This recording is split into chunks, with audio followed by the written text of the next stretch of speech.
Sarah, hi. Thank you for coming. Oh, Emily, don't act so nice and naive. You know why I'm here. After all, I'm carrying David's child. What? Didn't you hear it the first time? This child is David's son. That can't be true. David and I were married. We loved each other. He would never. Oh, please. Do you think you were the only one he cared about? He confided in me and spent time with me. We had a connection and you couldn't understand. David would never betray our marriage. You're just making up lies. Lies? Do you think I would make something like this up? If what you're saying is true, why didn't David ever mention anything about this? He was afraid of losing everything he had built with you, so he made me promise to keep it a secret to protect his precious reputation. I can't believe what I'm hearing. I'm sorry, Emily, but it's time you face the truth. You were never enough for him. That's a lie. You can try fooling yourself, but the truth has a way of coming out, Emily. I suggest you prepare yourself for the reality you have been blind to all this time. No, David would have never done that. I won't let you get away with your manipulations. Good luck, Emily. You're going to need it. My name is Emily, and for 6 beautiful years, I was happily married to my loving husband, David. We were the epitome of a couple deeply in love, always envisioning a future where we would grow old together. While our journey didn't include any children, we never felt that void because our love for each other filled every corner of our hearts. In fact, I had always liked to think that we were more than just a couple. We were best friends, adventure buddies, and partners in crime. Our shared passion for excitement led us on countless adventures. We were avid travelers, constantly exploring new destinations and immersing ourselves in different cultures. Whether it was lounging on a tropical beach or wandering through historic streets, we found joy in discovering the wonders of the world together. Sports events and concerts were also regular highlights in our lives. We lived each day to the fullest, cherishing every moment and creating memories that will last a lifetime. David worked as a driver for a prominent company. His job demanded a significant amount of his time and energy, and his long hours sometimes meant we had less time together. However, I cherished the moments we did have. Life was beautiful, but as the days unfolded, I would soon discover that life can be unpredictable, testing the foundation of even the strongest bonds. On one fateful day, there was a ringing on my phone when I was at work. It was Sarah, one of David's colleagues, and her voice trembled with urgency. Something in her tone alarmed me, and my heart skipped a beat as I answered her call. With a shaky voice, Sarah relayed the devastating news that would shatter my world forever. David had been involved in a tragic accident, and before they could rush him to the hospital, he had passed away. The weight of her words crashed over me like a tidal wave, leaving me breathless and drowning in sorrow. At that moment, life lost all meaning. Despite the crushing pain, I knew I had to gather the strength to bid farewell to my beloved husband. With the support of my friends and family, I arranged a funeral that paid tribute to the special person David was. Almost everyone from his workplace attended the service, including Sarah. Little did I know that the funeral would become a stage for more shocking revelations. As soon as Sarah walked in, she was ready for a fight, even if it meant messing with someone else's funeral. Sarah, hi, thank you for coming. Oh, Emily, don't act so nice and naive. You know why I'm here. After all, I'm carrying David's child. What? Didn't you hear it the first time? This child is David's son. That can't be true. David and I were married. We loved each other. He would never. Oh, please. Do you think you were the only one he cared about? He confided in me and spent time with me. We had a connection you couldn't understand. David would never betray our marriage. You're just making up lies. Lies? Do you think I would make something like this up? If what you're saying is true, why didn't David ever mention anything about this? He was afraid of losing everything he had built with you, so he made me promise to keep it a secret to protect his precious reputation. I can't believe what I'm hearing. I'm sorry, Emily, but it's time you face the truth. You were never enough for him. That's a lie. You can try fooling yourself, but the truth has a way of coming out, Emily. I suggest you prepare yourself for the reality you have been blind to all this time. No, David would have never done that. I won't let you get away with your manipulations. Good luck, Emily. You're going to need it. As emotions ran high, my mother-in-law chose that pivotal moment to add fuel to the fire. Blinded by grief and anger, she pulled Sarah's hair, all while accusing her of tearing apart our family. The atmosphere was soon filled with chaos as the two women engaged in a heated argument. I felt an overwhelming responsibility to restore order and bring closure to this terrible event.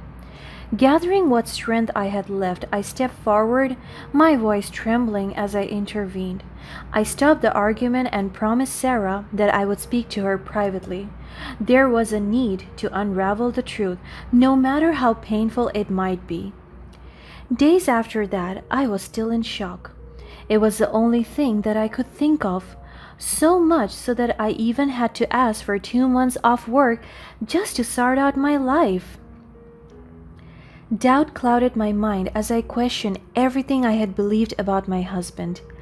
Taking a step forward, I reached out to David's colleagues, knowing that they were aware of the commotion Sarah had caused at the funeral.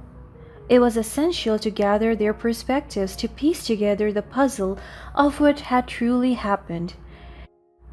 David's co-workers, displaying kindness and empathy, willingly agreed to meet with me in person. They promised to provide me with honest insights. These conversations held the potential to shed light on the relationship between David and Sarah.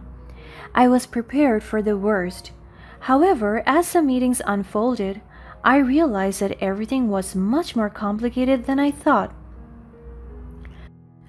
David's co-workers all admitted to growing a little uneasy as they saw the amount of time David and Sarah spent together.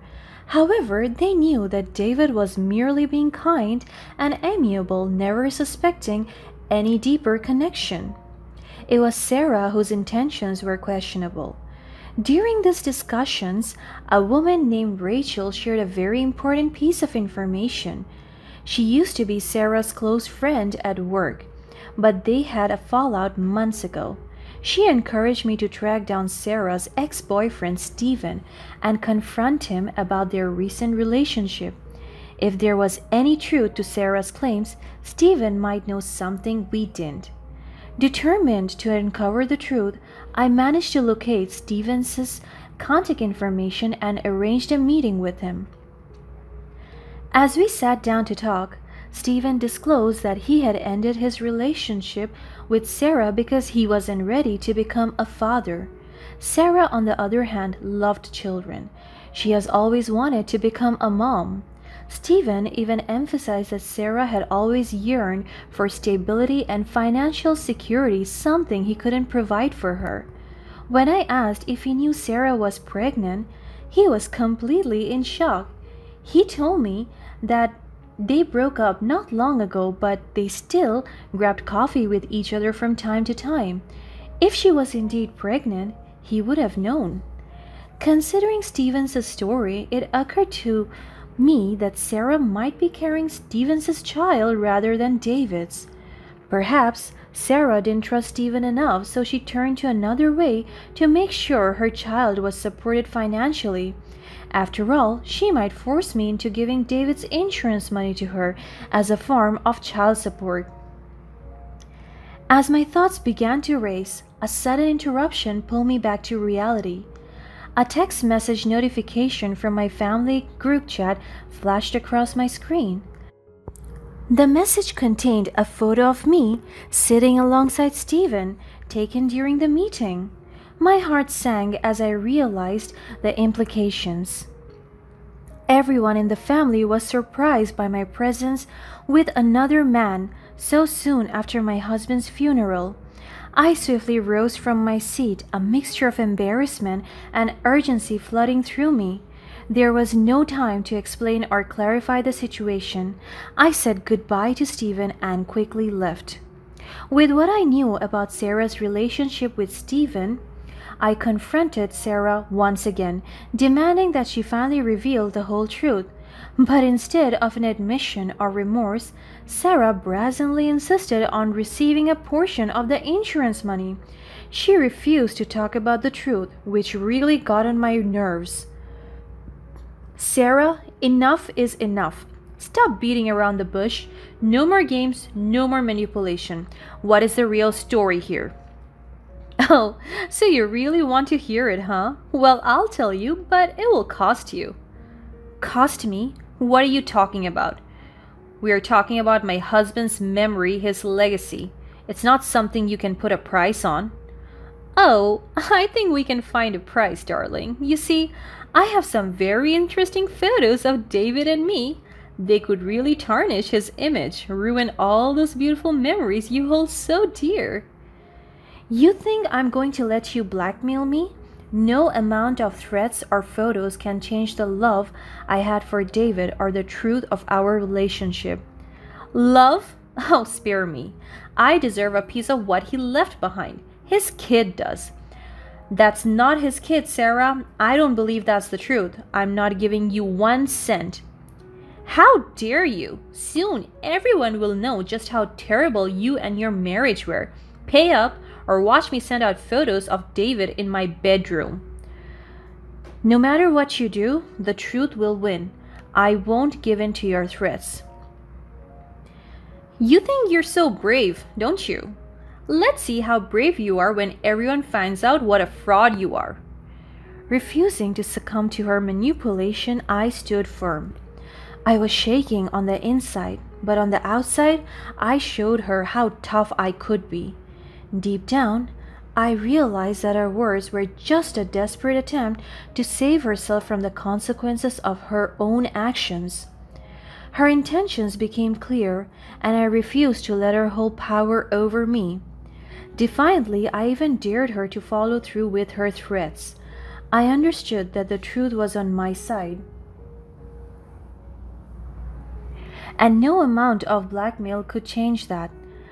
At one point, I stood up and left her there, letting her rambling about her nonsensical stories alone. I was done with her. However, Sarah's intentions escalated further. She was more calculating, resentful, and horrible than I had ever expected from a soon-to-be mother. A few days after our meeting, she crafted an elaborate sob story about how David had left her and his child and had it printed and delivered to every house belonging to my extended family. It was such a convincing story. She had all the details about his hobbies, his jobs, and his personality. After all, she did spend a lot of time observing him, trying to win him over. Fear crawled into our hearts as she threatened to share the tale online, threatening to unleash chaos and destroy our entire family's reputation. Refusing to be silenced or intimidated, I made a decision to trust in the love and integrity of my husband. I did think about the worst scenario. What if what Sarah said was true? What if David always lived a double life that I didn't know of? Eventually, I knew that I had to go with my gut feeling. It was an important decision, and I knew I had to do the right thing. I summoned the strength to call the police and sue Sarah. The legal system swung into action, demanding that Sarah undergo a parental paternity test. Expectedly, she persistently refused. Months passed and the courts relentlessly asked her to comply. Eventually, she succumbed to the pressure and underwent the test. The results of the paternity test were undeniable. Sarah was not carrying David's child. Her deceit and manipulation were crushed to the ground under the weight of scientific evidence. The truth was clear. Sarah faced the consequences of her action as the court ordered her to pay significant fines for her blackmail and fraudulent behavior. Everyone in town was made known of the news. Sarah had lost everything: her money, her reputation, and her chance to be a better mom to her kids. With my loved ones by my side, I embraced a life filled with happiness and cherished memories of my dear husband. As time passed, I found myself embracing new hobbies and interests, expanding my horizons and embracing the person I had become. I went back to traveling, going to concerts, and living the colorful life that David and I once had with each other. I missed him, but I was also so grateful for what I had. It became a way to freeze fleeting moments and appreciate the beauty that surrounded me. I found a strength I didn't even know I possessed. The scars of the past are only reminders of the battles I had fought and won. Life may have dealt me with a painful blow, but it also provided an opportunity for growth, resilience, and a deeper appreciation for the precious moments we are given. I carried David's memory with me, forever grateful for the love we shared and the lessons he taught me. I am now at peace and enjoy life like how David would have wanted for me.